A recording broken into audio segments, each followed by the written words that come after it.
Assalamualaikum warahmatullahi wabarakatuh. Kami dari kelompok 3 akan mempresentasikan hasil diskusi dari kelompok kami, yaitu mengenai penelitian survei. Dengan anggota kelompok kami yaitu Isna Hoirinisa, Vidya Afni Hanifah, Hazik, Dea Hoirinisa, dan juga Dewi Nur Aisyah. Untuk yang slide pertama yaitu mengenai survei surat. Young pada tahun 1996 menyoroti penurunan metode survei surat dalam akuntansi manajemen setelah periode lebih dari 25 tahun, di mana telah menjadi metode penelitian unggulan yang digunakan dalam disiplin. Dia mengaitkan penurunan tersebut dengan 3 faktor utama, yaitu minat yang berkembang pada bentuk penelitian alternatif yang dapat menyediakan sumbang data yang lebih kaya. Yang kedua yaitu meningkatnya kesulitan memiliki studi survei surat yang diterbitkan dalam jurnal-jurnal utama yang direferensikan. Kemudian yang ketiga, keraguan tentang kegunaan penelitian survei dalam akuntansi karena telah gagal menghasilkan pengetahuan yang kohesif tentang praktik akuntansi dan pengendalian, meskipun 25 tahun mencoba melakukannya. Selanjutnya, menurut Youngs, tahun 1996 tentang mengidentifikasi 7 peluang peningkatan. Nah, ini ada 7 peluang peningkatan. Yang pertama, program penelitian untuk membangun kerangka kerja penelitian. Yang kedua, metode pengambilan sampel yang mengarahkan ke pengujian teori yang lebih kuat.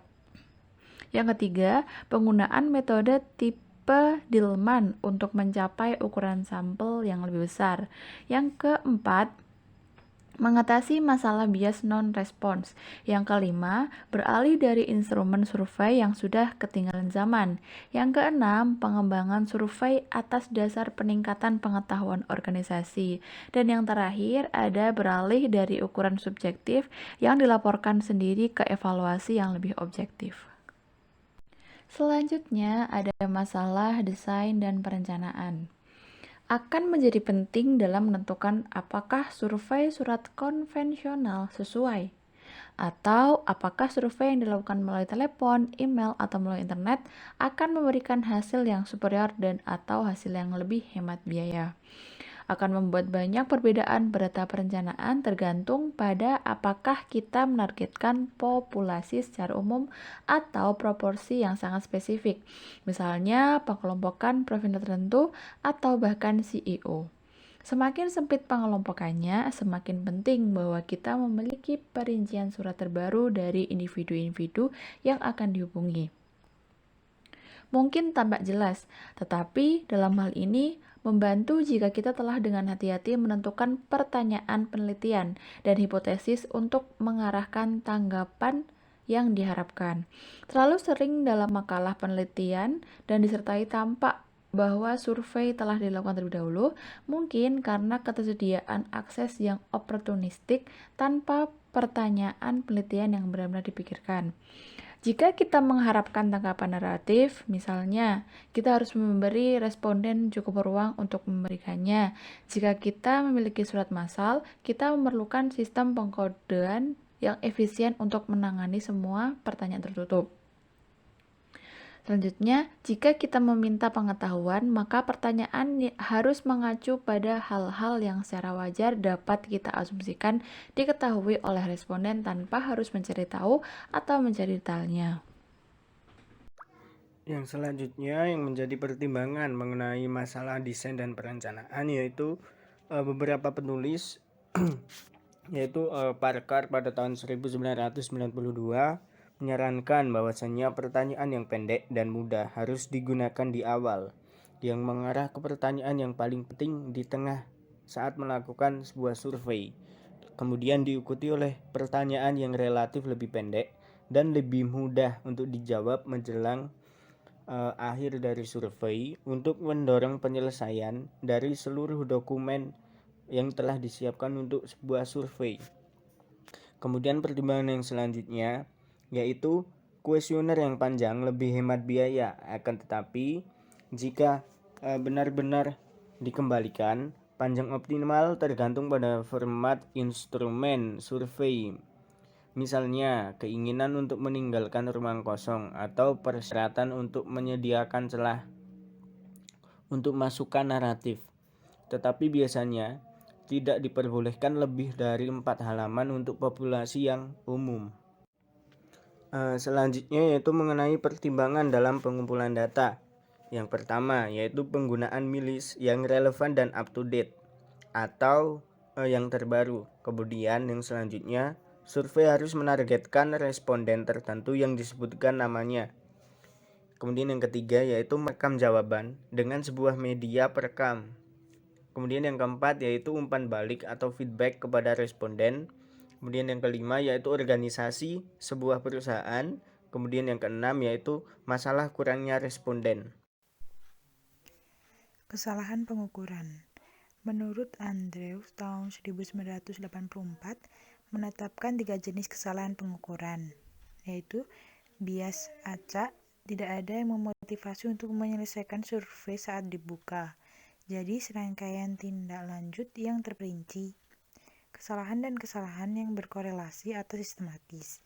Dia menyarankan bahwa desainer pertanyaan yang lebih baik akan membantu mengatasi efek paling serius dari kesalahan ini, termasuk penggunaan kategori skala jawaban sebanyak mungkin, konsisten dengan hemat dan panjang survei, alamat pengambilan salah tempat, sehingga meskipun sudah diisi daripada yang biasanya kita renungkan sebagai hasilnya, tetapi Dillman bisa opsi tidak tahu jika sesuai. Menjaga jumlah item yang dikelompokkan bersama atau disebut panjang baterai yang menunjuk ke tingkat tanggapannya sebagai balasan. Ukuran keandalan. Uji ulang koefisien keandalan. Instrumen yang sama diselesaikan 2 kali oleh satu kelompok individu dalam periode waktu yang singkat. Korelasi yang tinggi antara tanggapan menunjukkan keandalan, tetapi hasil kedua kalinya mungkin telah dipengaruhi oleh penyelesaian pertama. Koefisien keandalan, split half, merupakan instrumen diselesaikan oleh satu kelompok dan korelasi diukur antara 2 bagian instrumen, biasanya antara yang pertama dan terakhir untuk menguji efek kelelahan. Tetapi banyak kesalahan yang disebabkan oleh pembalikan kata-kata yang tidak diambil oleh responden, menunjukkan preferensi untuk pemilihan acak dari 2 bagian untuk pengujian. Jika korelasi antara kedua bagian itu tinggi, maka ini menunjukkan keadaan yang tinggi atas dasar konsistensi internal. Tetapi semakin lama pengujiannya, semakin tinggi reliabilitasnya. Dan cara pemisahan dilakukan kemungkinan akan berdampak pada ukuran konsistensi atau reliabilitas. Perpanjangan logis untuk metode ini kemudian menghasilkan koefisien korelasi antar item rata-rata berdasarkan rata-rata semua item berpasangan yang mungkin.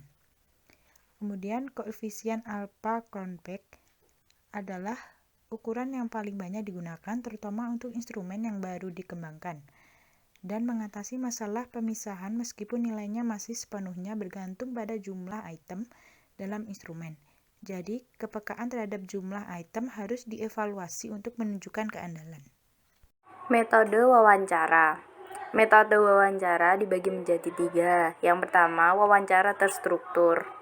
Wawancara terstruktur dibatasi dengan mencari konteks umum, pertanyaan yang sama, dan urutan yang sama. Yang kedua, ada wawancara semi terstruktur. Wawancara semi terstruktur ini merupakan serangkaian pertanyaan untuk diajukan tetapi tidak dalam urutan yang pasti. Yang ketiga, ada wawancara tidak terstruktur, yaitu serangkaian topik untuk didiskusi, bukan pertanyaan spesifik untuk ditanyakan. Dalam bab ini, menjelaskan keuntungan survei dan keterbatasannya.